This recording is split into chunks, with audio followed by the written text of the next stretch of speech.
Okay, so Roosevelt certainly does not want and certainly doesn't believe in the kind of aggressiveness that you saw, particularly under Teddy Roosevelt, with the whole big stick policy and going in with strong muscle and demonstrating power and those kind of things and acquiring new territories. Wilson is actually very much against that. Wilson is very much the anti-imperialist, not just where it concerns the United States, but Wilson actually has some very high-minded, very idealistic goals when it really comes to the entire world. He really hates imperialism, not just American imperialism, or at least claims to. He really sees imperialism, and Europeans were much more into this than the United States had ever been.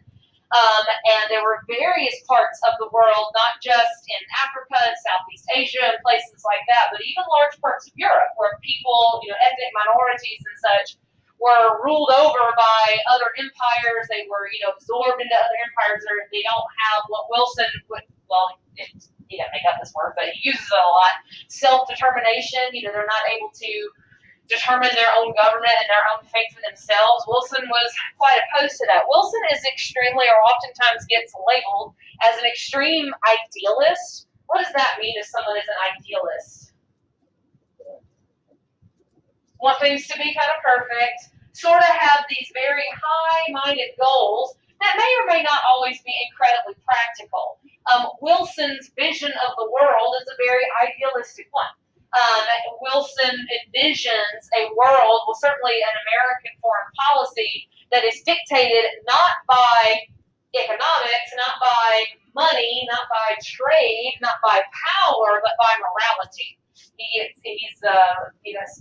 son of a minister and different things, so he tends to be, or at least claims to be, very governed by this strong moral center, and that foreign policy and really the whole world order ought to be governed by that it's a moral approach to foreign affairs, not what's going to make the United States the strongest, what's going to give us the best access to trade, so forth and so on, but doing what is the right thing, and what is the right thing and in the best interest of all people, and in what's in the best interest of peace and understanding and all that kind of stuff. Now, it's one thing to say all of that, obviously, but then seeing all that play out, doesn't always work out. Now, some of the places where we do see Wilson at least kind of go in that direction of being sort of against imperialism and trying to not outright end American imperialism. It's not like he suddenly comes in and says, okay, we're getting rid of all of our overseas territories.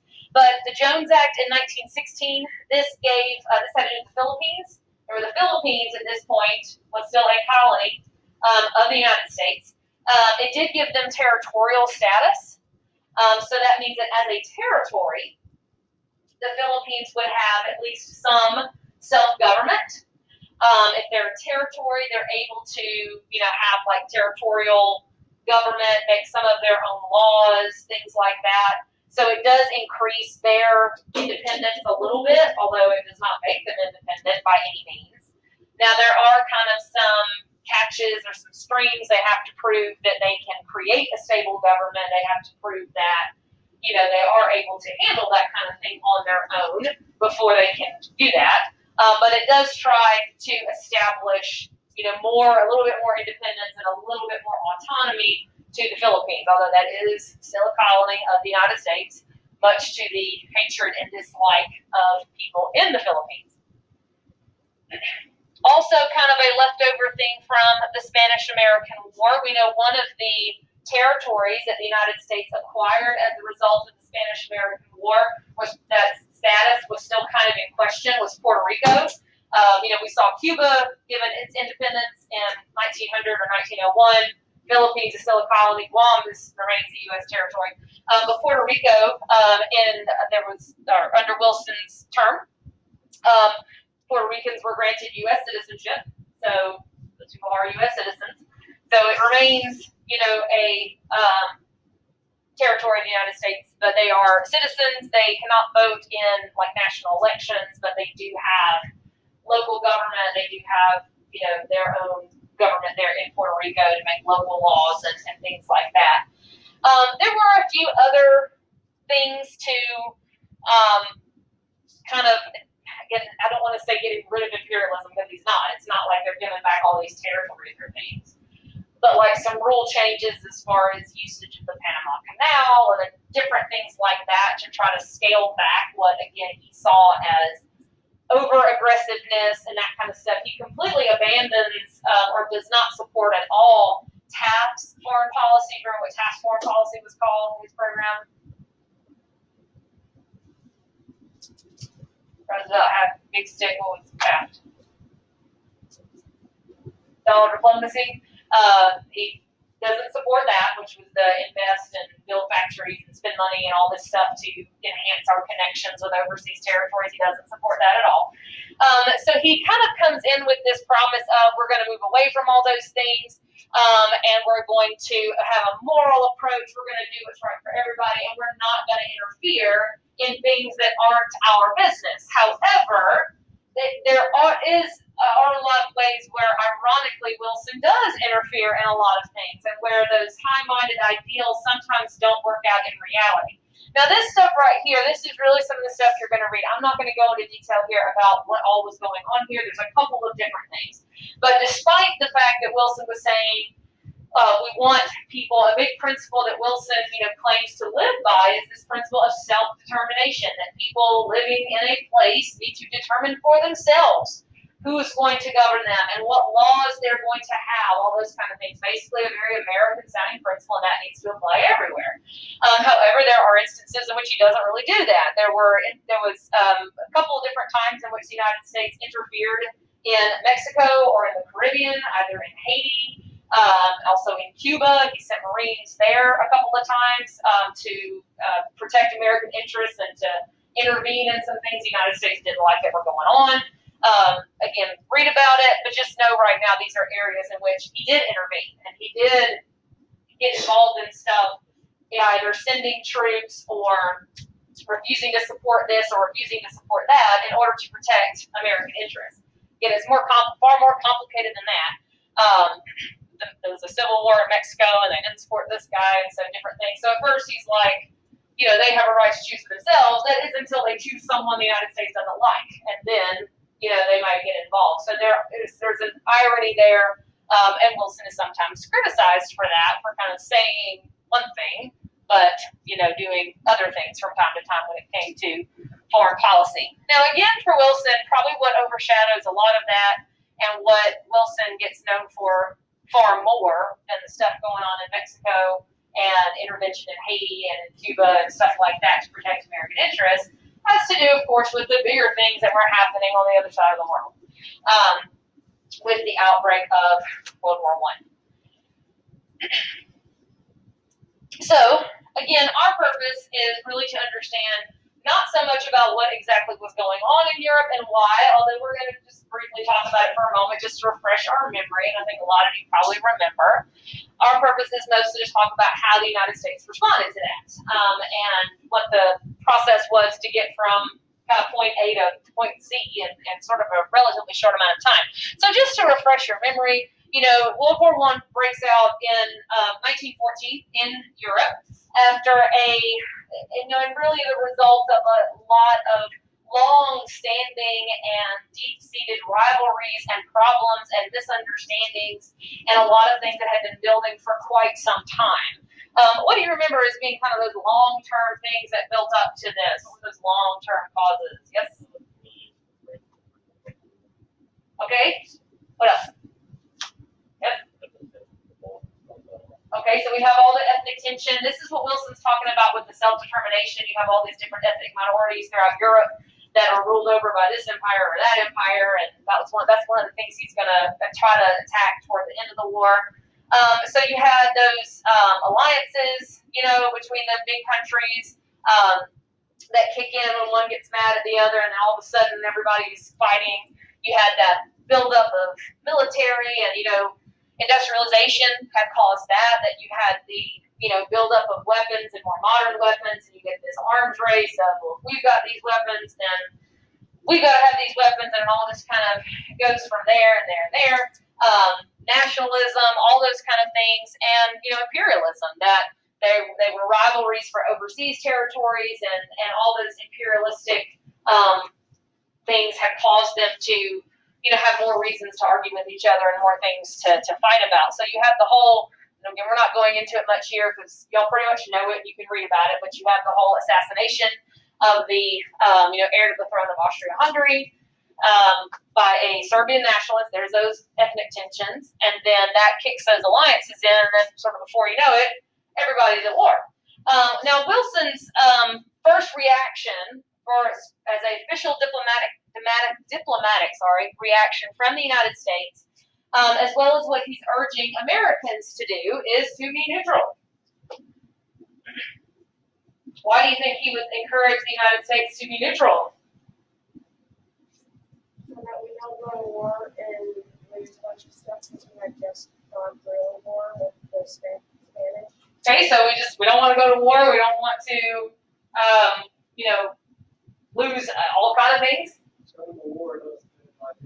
Doesn't fit his ideals. Wilson is very much we don't fight about stuff. We're going to work it out, self-determination, so forth and so on. In what ways is this kind of following precedent? Is this not a revolutionary idea at all? Yeah, what kind of precedent is he following here? Yeah, this started with Washington, and we stay out of stuff. We stay neutral. So it's not like a new idea. It's not like Wilson's saying something that's never been said before. He is, at this point, the United States had never officially been involved in a European conflict. And he's encouraging Americans also to not take sides in this, to try to, morally be neutral, and we'll be a neutral nation. And we expect neutrality rights to be respected and all those kind of things. Now, even though Wilson says we're going to be neutral, and even though he's encouraging Americans to be neutral in their minds, as you can imagine, that's probably a hard thing for a lot of people to do. Americans, did take sides, and there were plenty of people, because there were a lot of German immigrants to the United States, Italian immigrants to the United States, so there were plenty of people that did tend to side with Germany, Austria-Hungary, and all of that. However, most Americans, if you had to take a political poll, you probably would have found around 1914 that most Americans were supporting Britain, France, and Russia, the Allies, as they call them. Why do you think more people probably supported Britain, France, and Russian alliance? I guess as to why more people probably supported them. Yeah. Most immigrants came from their start and probably stronger. A big part of it, yes, is that cultural connection, is that most Americans probably had a cultural connection, a similarity, either for their own heritage or, the United States is culturally, while there are lots of cultures represented, probably most culturally related to, certainly to Britain, possibly to France and others. There was already kind of a anti-German mentality amongst a lot of Americans because those countries were far more autocratic. What does that mean? They didn't have democracy. They were ruled by, dictator-like government systems. And so a lot of Americans are already kind of nervous about that. So even though Wilson is encouraging people don't take sides, a lot of Americans, there is just kind of an anti-German, therefore anti-Austria-Hungarian sort of mentality because of their kind of government, those kind of things, and because of the way the war was going. At first everything just took off real fast.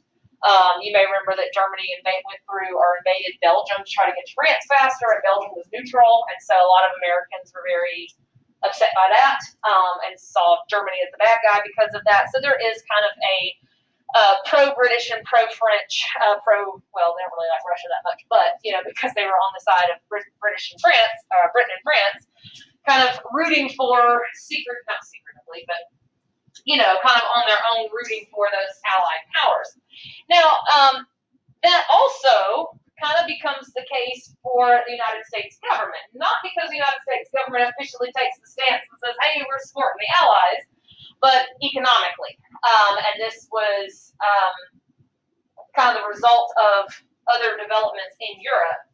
But the British, having a stronger navy, are blockading, across the Atlantic, keeping supplies from getting to their enemies. They are blockading around not just their own territory, but they are keeping Germany from being able to trade with the United States. Now, Wilson, when the United States again, when this whole thing erupted, said, hey, we're neutral, meaning we're not going to take sides, and that doesn't just mean that we don't morally support one or the other. It also means that we're open to do business with either one. So there was never a decision of we're trading with this group and not that group, but it sort of happens anyway because of this British naval blockade, because Britain is blockading the Atlantic, and that meant that Germany was not able, at least not very well, to purchase goods from the United States. And so overwhelmingly, as time goes on, the United States is, even though neutral, overwhelmingly supplying the Allies and not supplying very much to their enemies. Again, not because we said we're not going to supply Germany, but because Britain was seeing to it. So more and more American trade is going to the British and French side, less of it going to Germany.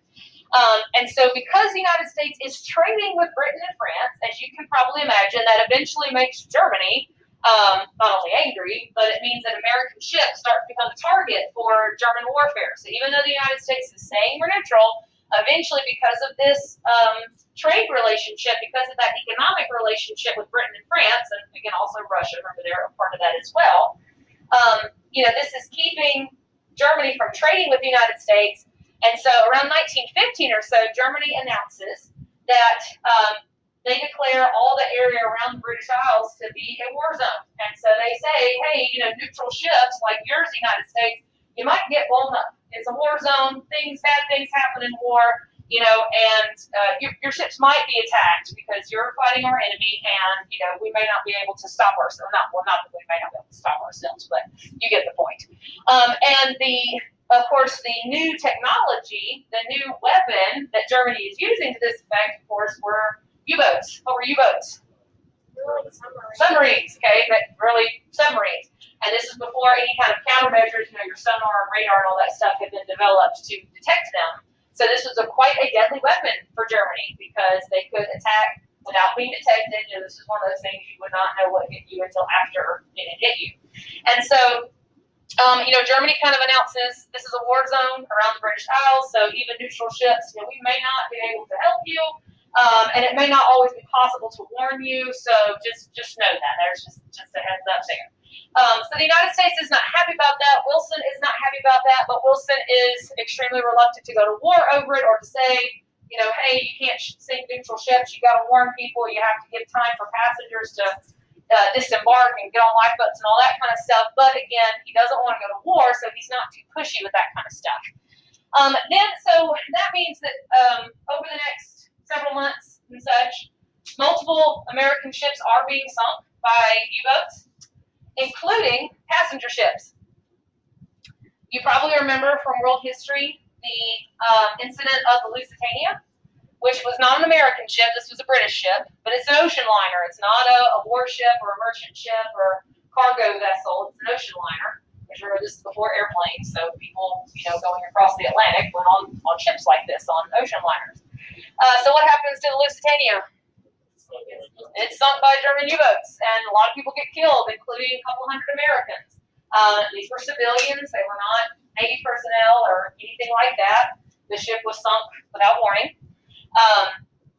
And so this creates outrage in the United States. It creates, Wilson is outraged by it, but again, doesn't want to go to war with it. But this is seen in the United States. You can see the newspaper headlines there. It is seen as mass murder. It is seen as an attack, and you get more and more people clamoring for war at this point, including people like Teddy Roosevelt, of course, want to fight over it, but Wilson, we don't want to fight over this kind of stuff. We don't want to get involved. We want to use diplomacy. We want to try to avoid an actual fight. Still tries to work things out. So he is, sending messages back and forth to German officials and stuff, trying to work all of this out. But that definitely increases a lot the anti-German sentiment in the United States and anger in the United States toward Germany.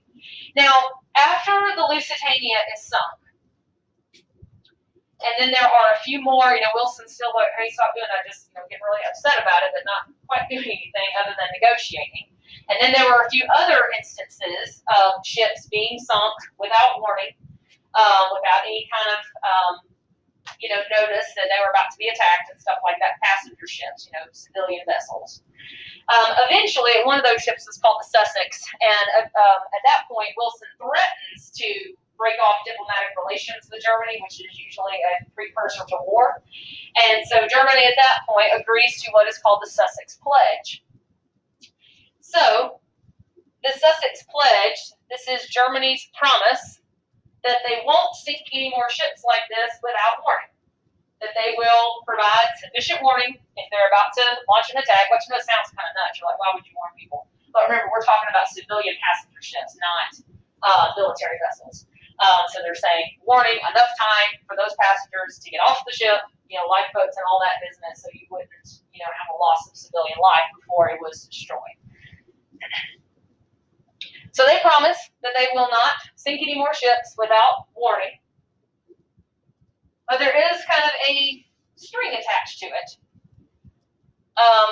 The string is, supposedly the United States is supposed to encourage Britain or somehow get Britain to end the blockade. So that's kind of the deal, is we won't sink any more of your ships without warning people first, but you've got to get the British to lift that blockade so that we can trade, and then we won't have any reason to sink your ships anyway because, they could be bringing us stuff as well. So this is kind of, certainly Wilson sees it as a major diplomatic victory, and that, hey, we have solved the problem, we have avoided further conflict, we've gotten Germany to agree. Wilson knows that, he really cannot force the British to do anything about that blockade, that he's not going to be able to do that, but he still accepts this as a deal and, praises it and, lauds it in the newspapers as we have avoided a conflict, we avoided a war, and all of that. And things are kind of relatively okay for a few months. Germany does follow by that pledge and make good on that pledge for about a year before they will break it, and that's we're going to look at that a little bit later. So Wilson tries multiple times to try to keep the United States out of it, but at the same time, the United States is overwhelmingly trading with one side in this conflict, and their ships, of course, becoming vulnerable to attacks from the Germans. So 1916, the next year, is an election year. Wilson actually runs on this slogan of "He's kept us out of war." Why is that here, man?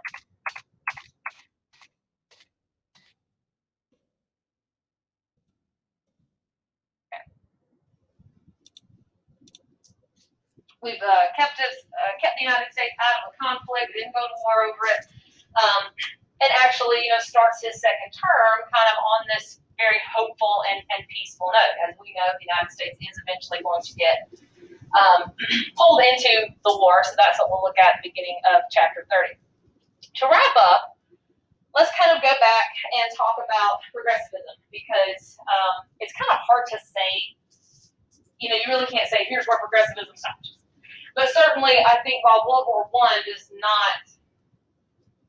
the end of it, it definitely kind of brings it to a halt and kind of fizzles out from there. So there are still a few things that will be occurring during World War I and just after World War I that I think you could count as progressive. But Wilson is definitely considered the last of the progressive presidents. So we just want to look at, or just talk about progressivism as a whole, basically some of the things that it was able to accomplish, some of the overall changes that it did make, and then some of the ways in which it didn't make some changes, and some of its overall shortcomings. Because even though we can't really say, okay, progressivism is over after Wilson, or it's suddenly done with once World War I starts, it certainly is, I think you can certainly make the case that progressivism reaches its peak during Wilson. That it is never as effective, it is never as agreed upon, it is never much as part of the national conversation than it was during the Wilson years. That's kind of at its peak moment, and it sort of kind of starts declining from there. So some of the things that progressivism did accomplish. Well, we could go through and mention all the different laws we talked about. We could mention Meat Inspection Act, Pure Food Grade, all this stuff. I'm not going to do that here. But those would, of course, be accomplishments. All of those laws. We have 4 new constitutional amendments, with some of them I mentioned specifically, like 16 and 17. 18 and 19 are also considered progressive era amendments as well. So we did get a whole lot of legal change, a whole lot of new kind of laws and different things like that. But overall, probably its biggest contribution may not be all these different specific laws. It's kind of a mindset. It kind of changes or causes more people to accept this idea of a more active government, to accept the idea of a more active government, to accept the idea of government being more present in their lives every day. Whether or not you think that's a good thing or a bad thing, that's something that progressivism does do. And that starts to be something that people are probably going to more expect on a daily basis. More regulation of things like food products and, consumer safety and business legislation and labor reform. People become more accustomed to the concept. They might be all over the place as far as how they think it needs to be done and to what degree should it be done.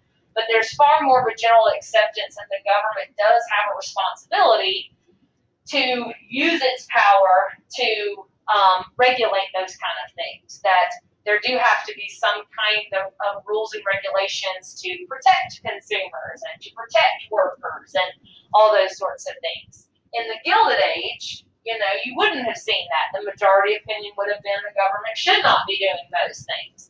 So there's more of an acceptance, again, varying degrees about whether or not they thought it should be a lot or little or whatever, but acceptance of government taking on a bigger role and taking on those kind of regulatory responsibilities. Because progressives ultimately believe that, any kind of problem could be solved with some kind of rules, with some kind of legislation, with some kind of regulation.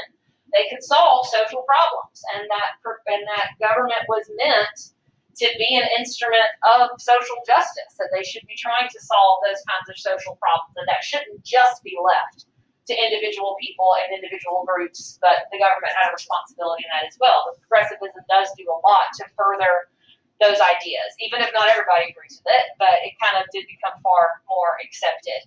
Now, as far as its limitations, though, some of the things where progressivism, ironically, doesn't address, and not just areas where they wanted to do A, B, and C, but couldn't seem to get it done. Big thing here is, unfortunately, race. Progressivism does not really do anything to address racial inequality. Most progressive groups were white only. There is very little to no inclusion of African American leaders, of African American reformers, and sometimes I worry a little bit that our understanding of this is a little vague because we missed last spring.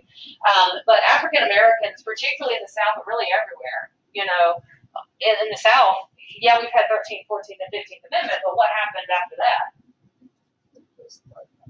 Then we get the whole, pretty much all the amendments are still there, but we get the literacy test and we get poll taxes and all that kind of stuff. So African Americans, particularly in the South, are completely disenfranchised in poverty. But even in the North, it's still, you have huge amounts of racial discrimination.